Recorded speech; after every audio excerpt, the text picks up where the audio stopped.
Dear students, पटवारी के paper के बाद उसकी खुमारी से हमको बाहर निकलना होगा और जल्दी से जल्दी हमको एक नया एग्ज़ाम देना है 22 तारीख को फॉरेस्ट गार्ड का। और उसके बाद 5 मार्च को हमारा कनिष्ठ सहायक का एग्ज़ाम है, जिसकी तैयारी में हम लोगों को जुटना है और बहुत तेज़ी से, बहुत अच्छे तरीके से तैयारी करनी है। आप एक चीज़ मेरी तरफ से समझ लीजिए, देखिए जो आदमी दिन रात एक करके मेहनत करता है उसकी सफलता से उसको कोई रोक ही नहीं सकता है। आप खुद सोच करके देखिए कि आपकी तैयारी पहले से हो रखी है और आप रिवीजन कर रहे हैं और आपने दिन रात एक किया हुआ है। मेरे कहने से आप जो है ये जो 10 दिन है शिद्दत से, पूरी मेहनत से, पूरी ताकत से लगा दीजिए तो आपका सिलेक्शन इसमें जरूर होगा फॉरेस्ट गार्ड में, है ना। और फॉरेस्ट गार्ड एक बहुत अच्छी जॉब है, 2000 ग्रेड पे की जॉब है, बहुत अच्छी जॉब है, क्योंकि मेरे 1-2 जानने वाले उसमें जॉब करते हैं। तो आप लोग इसके लिए अच्छी मेहनत कीजिए जिससे आप इसमें सफलता पा सकें, और मेरी शुभकामनाएं भी आपके साथ सदा हैं। ठीक है, चलिए आगे बढ़ते हैं। एक मेरा भूमि बंदोबस्त के बारे में थोड़ा बताऊंगा और उसी से संबंधित थोड़ी और चीजें। ठीक है, आगे बढ़ते हैं। तो सबसे पहले भूमि बंदोबस्त लेते हैं। ब्रिटिश काल से पूर्व भूमि बंदोबस्त किस आधार पर किए जाते थे? ब्रिटिश काल से पूर्व भूमि बंदोबस्त किस आधार पर किए जाते थे? मनुस्मृति के आधार पर किए जाते थे। ठीक है, आगे बढ़ते हैं। इसमें है ब्रिटिश काल का पहला भूमि बंदोबस्त। ब्रिटिश काल का पहला भूमि बंदोबस्त 1815 से 16। देखिए 1815 है, ये गार्डनर के नेतृत्व में हुआ। गार्डनर के नेतृत्व में कहां पर हुआ? कुमाऊं में हुआ। ठीक है, और जो 1816 दिखाया जाता है ये ट्रेल के नेतृत्व में हुआ। ये ट्रेल के नेतृत्व में गढ़वाल में हुआ। ठीक है, अगला प्रश्न ले लेते हैं हम कि ब्रिटिश काल का सबसे महत्वपूर्ण भूमि बंदोबस्त कौन सा था?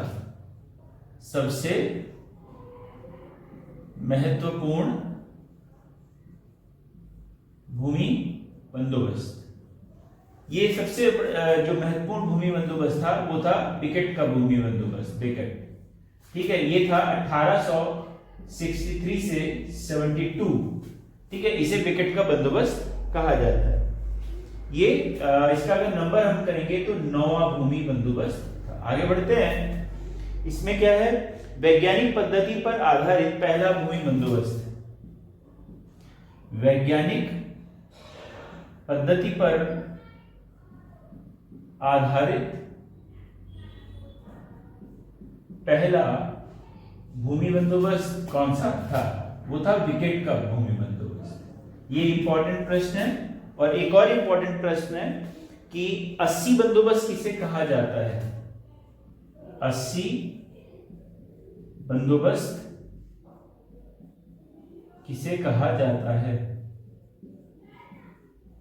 ये कहा जाता है ट्रेल के भूमि बंदोबस्त को 80 का बंदोबस्त कहा जाता है। हम आगे बढ़ते हैं। ब्रिटिश काल का 11वां व अंतिम भूमि बंदोबस्त। ब्रिटिश काल का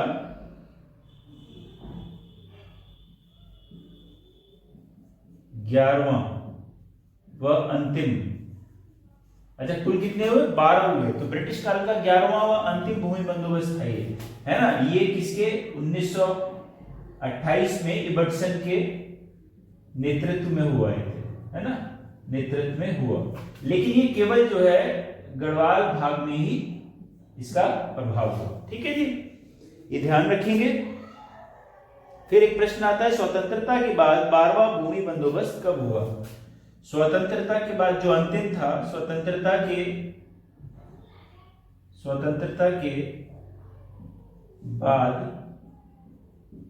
12वां भूमि बंदोबस्त, जो 12वां भूमि बंदोबस्त हुआ, अंतिम भूमि बंदोबस्त था 1960 से 64, ये हुआ था। ठीक है, ये आप ध्यान रख लीजिए, ये बड़े इंपॉर्टेंट है। भूमि बंदोबस्त से अगर कोई प्रश्न आता है तो इनमें से ही आएगा। ठीक है, आगे बढ़ते हैं हम लोग।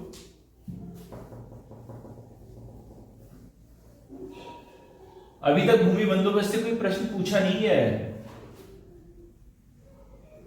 ठीक है, अच्छा, टिहरी का पहला भूमि बंदोबस्त, टिहरी का पहला भूमि बंदोबस्त कब हुआ? यह हुआ था 1823 में। टिहरी में कुल कितने भूमि बंदोबस्त हुए?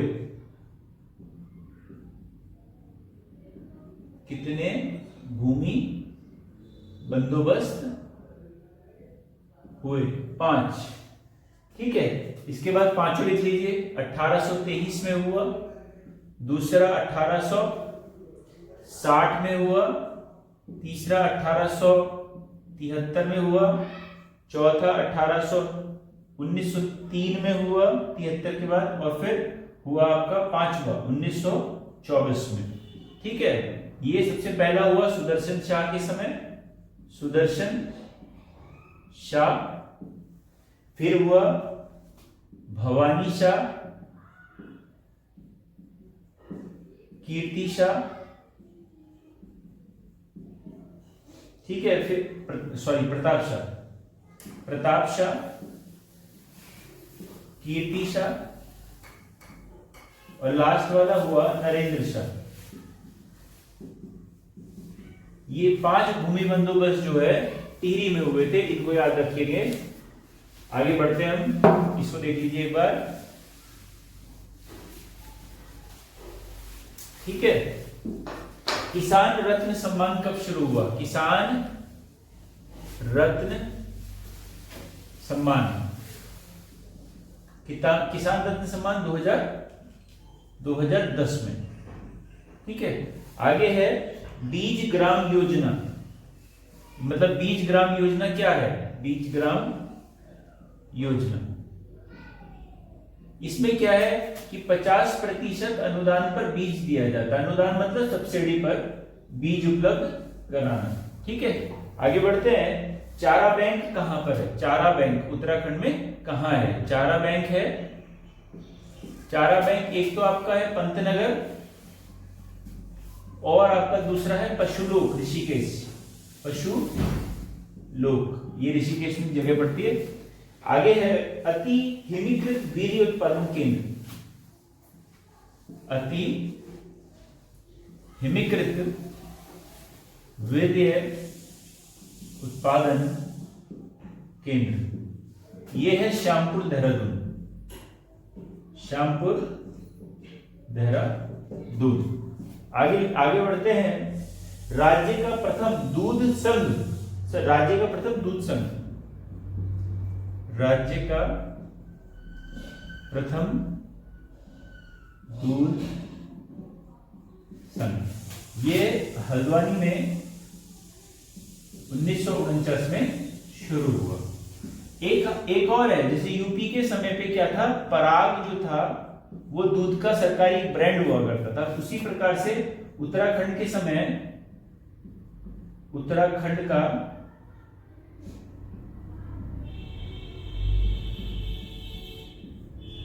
दूध का ब्रांड जो है वो है आंचल, ये याद रखेंगे। अगला प्रश्न हम ले लेते हैं। यह है हमारा समन्वित डेयरी विकास परियोजना। समन्वित डेयरी विकास परियोजना कब शुरू हुई? है ना, कब शुरू हुई? ये हुई 2002-3। ठीक है, आगे बढ़ते हैं। Milk powder plant, milk powder plant कहां लगाया गया? उधम सिंह नगर। आगे बढ़ते हैं। यह है डेयरी शोध एवं विकास, डेयरी शोध एवं विकास केंद्र, डेयरी शोध एवं विकास केंद्र। ठीक है, ये कहां पर है हमारा डेयरी शोध? नैनीताल, नैनीताल में है। अच्छा, इसको पहले आप देख लीजिए, तो मैं हटा देता हूं, इसको देख लेंगे। ठीक है, ये महत्वपूर्ण है मेरे हिसाब से, मतलब किसी भी पेपर में आ सकता है। आप इसको जो है ना याद करते जाइए या फिर नोट डाउन करते जाइए। आगे बढ़ते हैं। इसमें लिखा है उत्तराखंड में कौन सा रेशम पैदा किया जाता है? उत्तराखंड में कौन सा रेशम पैदा किया जाता है? यहां पे क्या होता है? मलबरी, टसर, मूंगा, एरी। 4 किस्में ए री, ठीक है। 4 किस्में पैदा की जाती हैं उत्तराखंड में रेशम की। आगे बढ़ते हैं। इसमें है ऊपरी गंग नहर का निर्माण कब हुआ? ऊपरी गंग नहर का निर्माण कब हुआ? 1842 से 1854 तक ये बनी और पीवी काटले के नेतृत्व में इसका निर्माण हुआ है। आगे बढ़ते हैं। यह है हमारा ऊपरी गंग नहर का आधुनिकीकरण कब हुआ?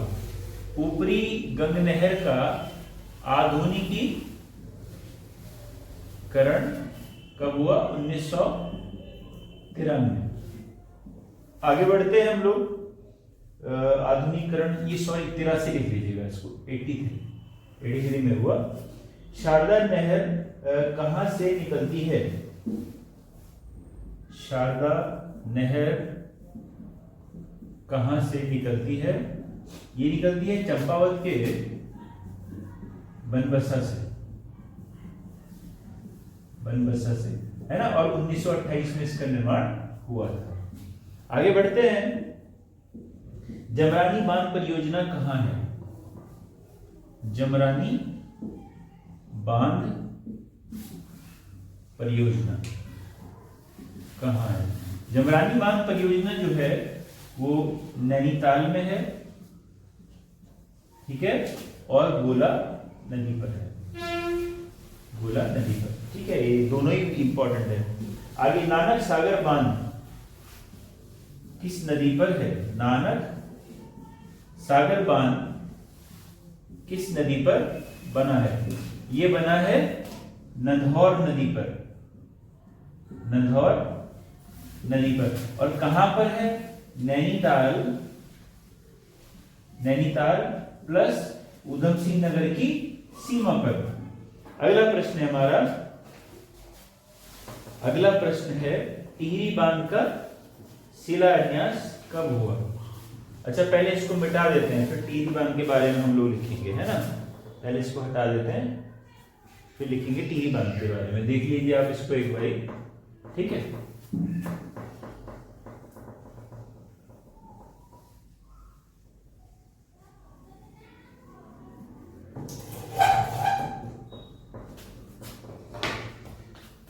टिहरी बांध का शिलान्यास। टिहरी बांध का शिलान्यास ये हुआ था 1972 में, ठीक है। सबसे पहले इसका जो काम दिया गया था उत्तर प्रदेश सिंचाई विभाग को दिया गया था, ठीक है। लेकिन बाद में काम जो है बहुत धीमी गति से चलता रहा, तो आगे आकर के टीएचडीसी का गठन किया गया। टीएचडीसी का गठन कब हुआ? वो हुआ 12 जुलाई 1988 को, ठीक है। आगे बढ़ते हैं। जो टिहरी बांध का पहला चरण, प्रथम चरण कब पूरा हुआ? ये हुआ था 2006 और 7 में। टिहरी बांध की ऊंचाई कितनी है? टिहरी बांध की ऊंचाई ये है 260.5 मीटर, ठीक है। इसके अलावा इसको राष्ट्र का गांव की संख्या दी गई है। राष्ट्र का गांव की संख्या दी गई है इसको। इसके अलावा टिहरी बांध, टिहरी झील की माप क्या है? इसकी माप है 42 वर्ग किलोमीटर। टिहरी बांध का या टिहरी झील का झील का स्थानीय नाम। स्थानीय नाम है, श्रीदेव सुमन के नाम पे रखा है, सुमन सागर। अच्छा, इसका आधिकारिक नाम क्या है? आधिकारिक नाम है राम तीर्थ सागर। कितने मेगावाट की है?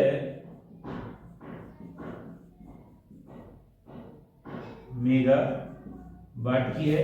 ये है 2400 मेगावाट। ठीक है, जिसमें कोटेश्वर बांध भी है, कोटेश्वर बांध, जो कि 400 मेगावाट का है, वो इसी में इंक्लूडेड है। ठीक है, ये ध्यान आप रखेंगे। ठीक है, इसको देख लीजिए थोड़ा सा। और जब ये 2006-07 में इसका पहला चरण पूरा हुआ था तो 1000 मेगावाट का चरण था वो। ठीक है, चलिए, और इसमें 4 टरबाइन ऐसी लगी हुई है। इसको मैं हटा देता हूं। ठीक है,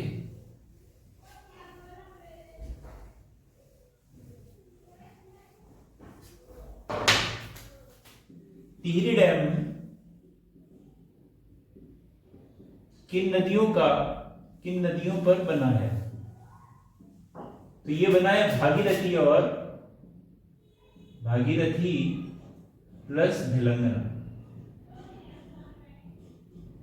सबको पता है, अगर आता है, देखिए प्रश्न आता है भागीरथी का उद्गम कहां से होता है, तो भागीरथी का उद्गम तो हमको पता है कि गोमुख से होता है। प्रश्न आता है उसके आंसर में होता है गंगोत्री, तो हम कंफ्यूज हो जाते हैं। तो गंगोत्री नहीं है, उद्गम है गोमुख, पहली बात। दूसरी बात है कि भिलंगना का उद्गम कहां से होता है? तो भिलंगना का उद्गम होता है टिहरी में, जगह का नाम है कौन सा, मेरे दिमाग से ही निकल रहा है, खतलिंग ग्लेशियर से। ठीक है, खतलिंग ग्लेशियर से होता है ये, और अलकनंदा निकलती है सतोबंध ताल से।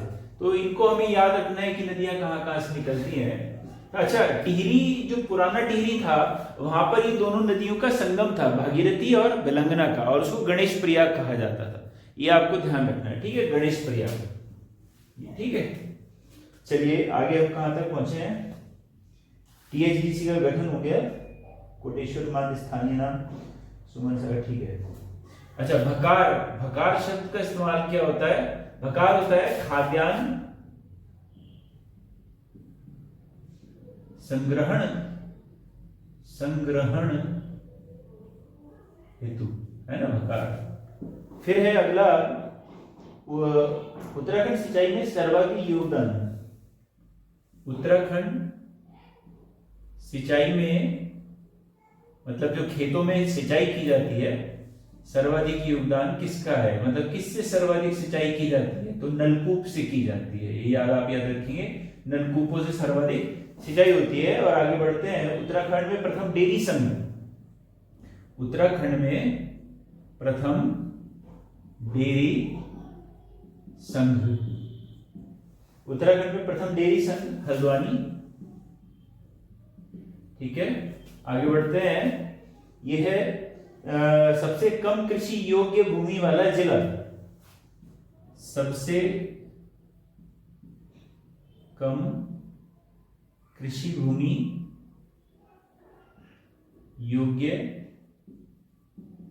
वाला जिला है रुद्रप्रयाग।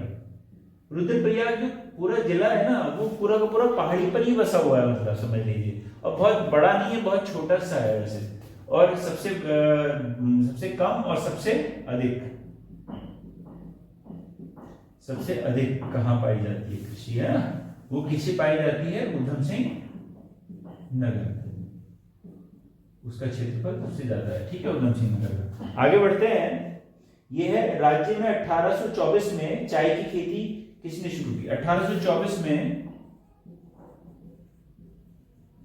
चाय की खेती की शुरुआत किसने की है? किसकी पहल पर हुई? बिशप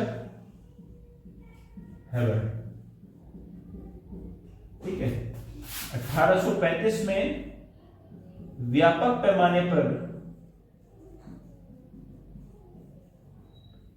चाय की खेती किसने की? डॉक्टर रायले। ठीक है, आगे बढ़ते हैं। पर्वतीय क्षेत्रों में भूमि का अधिकांशतः पीएच कितना होता है? 5.5 से 6.5, मतलब थोड़ी भूमि जो है वो अम्लीय होती है। ठीक है ना? चलिए इसको थोड़ा सा देख लीजिए, फिर आगे बढ़ते हैं। ठीक है, देखिए मेरा उद्देश्य है कि मैं बहुत इधर उधर की बातें ना करते हुए ज्यादा से ज्यादा, कम से कम समय में ज्यादा से ज्यादा आपको पढ़ा दूं, ज्यादा से ज्यादा टॉपिक आपका कवर हो जाए, है ना? आगे बढ़ते हैं। कृषि भूमि मापने का पैमाना उत्तराखंड के अंदर, उत्तराखंड में कृषि भूमि मापने का पैमाना सबको पता है, नाली मुट्ठी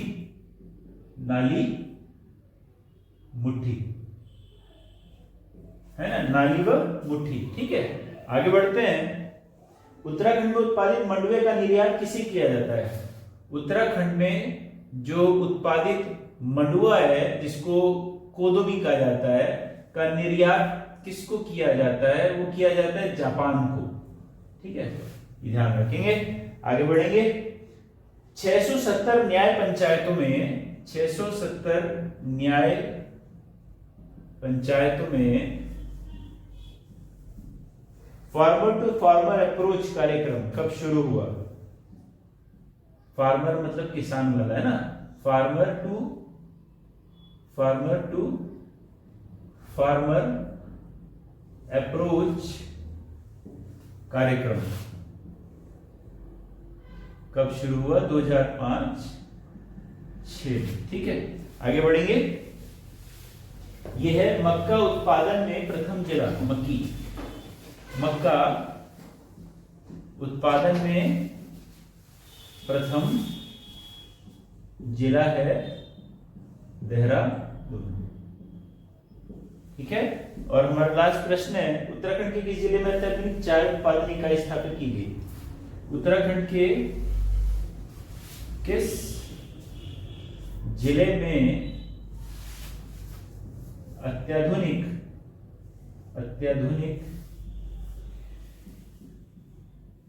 चाय उत्पादन इकाई बनाई गई? यह है बागेश्वर। ठीक है, ये आपका जगह।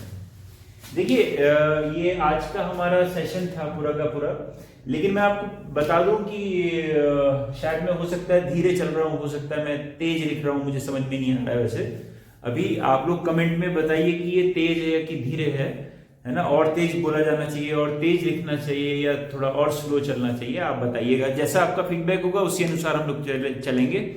लेकिन मैं चाहता हूं जल्दी से जल्दी ज्यादा से ज्यादा आपको प्रोवाइड कराया जाए, जितना ज्यादा मटेरियल हो सके, क्योंकि आपके एग्जाम बहुत सारे एक साथ लगातार हैं, और मैं चाहता हूं कि मुझसे जो भी हो सके आपके लिए वो मैं करूं, है ना? तो आज के लिए बहुत बहुत धन्यवाद। Thank you.